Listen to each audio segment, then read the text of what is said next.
Bismillahirrahmanirrahim. Assalamualaikum warahmatullahi wabarakatuh. Alhamdulillahirabbil alamin wa bihi nasta'in 'ala umuri dunya waddin. Asyhadu an la ilaha illallah wahdahu la syarika lah wa asyhadu anna Muhammadan 'abduhu wa rasuluhu la nabiyya wa la rasula ba'da amma ba'd.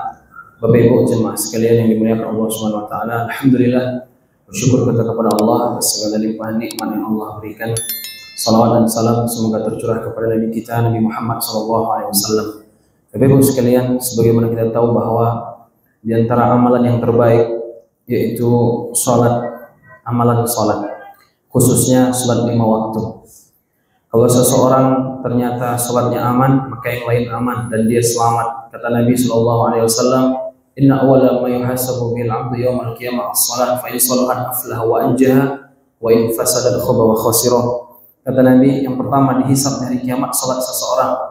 Kalau salatnya bagus, maka dia selamat dan bahagia. Kalau salatnya bermasalah, maka otomatis dia pun akan rugi. Khoba, dia akan gagal, khasirah, dan dia akan rugi. Jemaah yang dimuliakan Allah, maka daripada itu kita terus mengupdate, menambah ilmu kita tentang perkara salat. Jemaah sekalian yang dimuliakan Allah Subhanahu wa taala, kemarin kita sudah membahas tentang sujud. Bagaimana tata cara sujud kemarin. Di antara yang kita garis bawahi bahwa di antara kesalahan sujud kebanyakan kita adalah yang mana sikunya ini, ujungnya ini nempel ke lantai. Dia kan nggak boleh, harus diangkat ya. Di antara catatan-catatan kemarin kan begitu, diangkat ya. Kemudian tangan kita bisa sejajar telinga atau sejajar dengan pundak.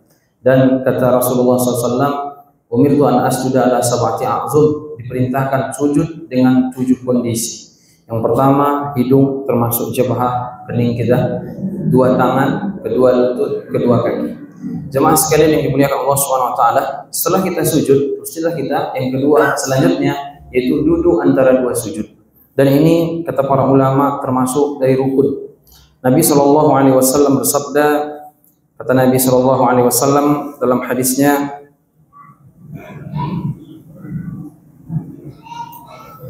"Summa sujud hatta tatma'inna sajidan, summa rafa' hatta tatma'inna jalisan, summa sujud hatta tatma'inna hatta tatma' sajidan."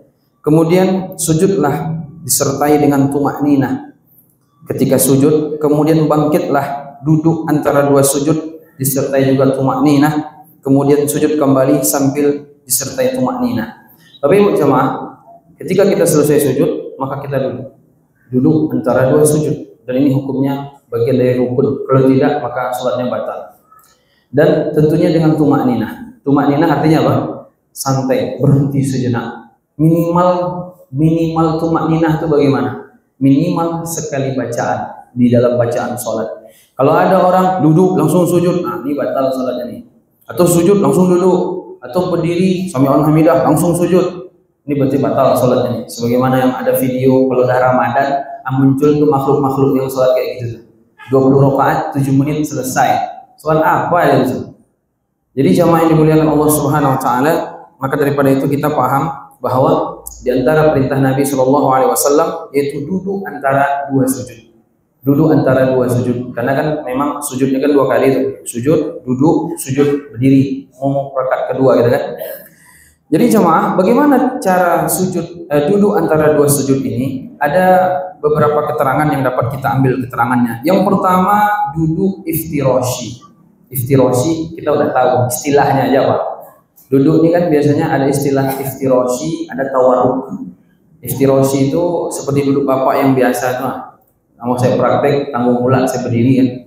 Nah, mungkin udah tahu gitu. Duduk kayak biasa. Ya kan, ada yang duduk di lantai, itu namanya tawarruk.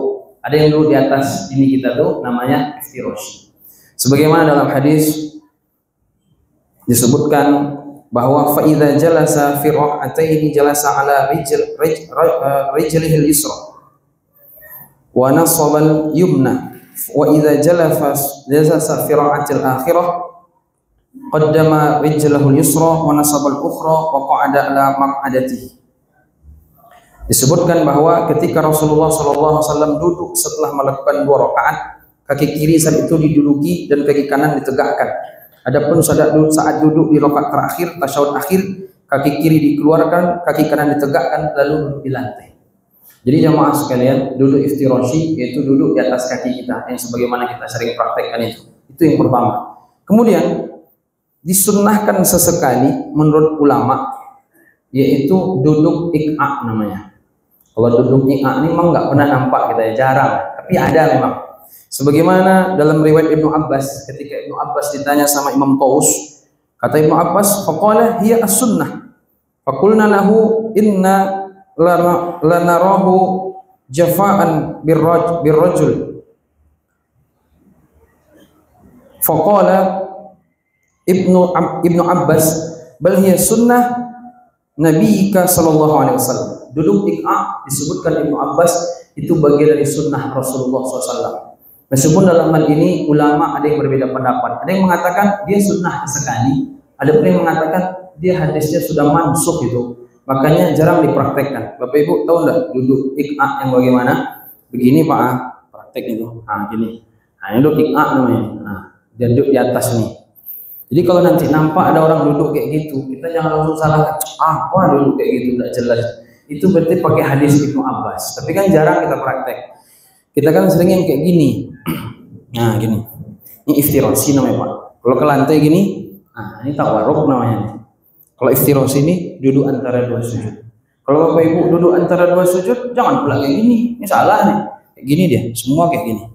Dan inilah yang paling banyak hadis yang menjelaskan bahwa duduk di antara dua sujud itu iftirashi, bukan tawarruk ke lantai. Dan alhamdulillah kayaknya kita tidak ada yang begitu kan. Paling-paling nanti kita agak berbeda ketika tasyahud duduk tahiyat terakhir, khususnya ketika sholatnya 2 rakaat. Apakah tawarruk atau kita iftirashi? Itu paling nanti ada perbedaan para ulama.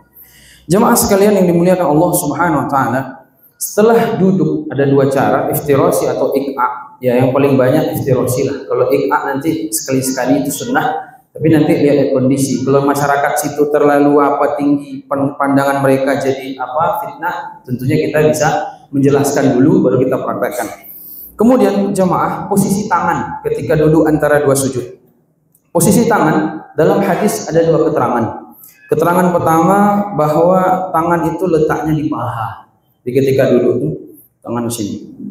Adapun hadis yang kedua dijelaskan bahwa Nabi SAW posisi tangannya di lutut. Ada 2 berarti. Jadi bisa di lutut, bisa di paha, bisa di lutut. Maka Bapak Ibu yang dimuliakan Allah Subhanahu wa taala, itulah posisi yang dijelaskan dalam hadis Nabi SAW ketika kita duduk di antara 2 sujud.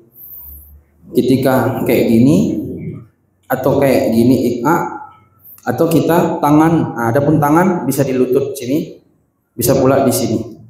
Ada 2 keterangan. Jadi Bapak silahkan pilih yang di mana. Kemudian jamaah, barulah setelah itu kita membaca doa. Doanya ada beberapa riwayat, paling tidak di tulisan saya ini ada sekitar 4 riwayat. Di antaranya Rabbighfirli warhamni wajburni warzuqni warfa'ni wahdini. Ya Allah, Rabbighfirli. Bapak ketika baca Rabbighfirli, ya Allah ampuni aku. Nah, itu kalau paham artinya khusyuk kita. Persoalannya kita tidak mau belajar bahasa Arab. Kita tuh lebih suka belajar bahasa Inggris. Nah, juga pandai bahasa Inggris, ya kan? Bahasa Arab tuh yang wajib boleh dipahami itu. Makanya kata Umar bin Khattab, ta'allamu lughatal arabiyyah fa innahu juz'un min dinikum. Belajarlah kalian bahasa Arab, karena bahasa Arab itu bagian dari agama kalian. Jadi Bapak Ibu yang dimuliakan Allah SWT, kalau tidak pandai kita bahasa Arab, anak kita harus bisa bahasa Arab. Kalau bisa kayak gitu. Ini sekarang tahunya cuma sukron terus, ya kan? Ada pula Pak Sukron di sini kan, jadi dia terus disebut namanya. Jadi jemaah yang dimuliakan Allah, Rabbighfirli, ya Allah ampuni aku, warhamni, rahmati aku, wajmurni, cukupkanlah aku. Nah, Bapak baca wajmurni tidak tahu selama ini apa artinya. Tidak cukup, karena nggak pernah hadir hati ketika baca. Makanya kalau ditanya, Ustadz bagaimana cara biar khusyuk sholat? Pahami bacaan sholat. Tugas Bapak sebelum mati, pahami bacaan sholat. Nggak usah banyak-banyak. Itu aja lah. Ada pengajian datang, Ini ada pengajian, tidak dengar dia, tidak didatanginya. Nah, itulah pentingnya ngaji. Kemudian selanjutnya wajburni warfa'ni, tinggikan derajatku ya Allah. Ditinggikan sama Allah. Doanya dalam sholat lagi gitu kan. Warzuqni, dan beri rizki kepadaku ya Allah. wahdini, dan beri aku petunjuk. Nah, sebagian ulama beberapa riwayat ini dicampurnya semua, akhirnya kadang ada yang banyak sampai 7.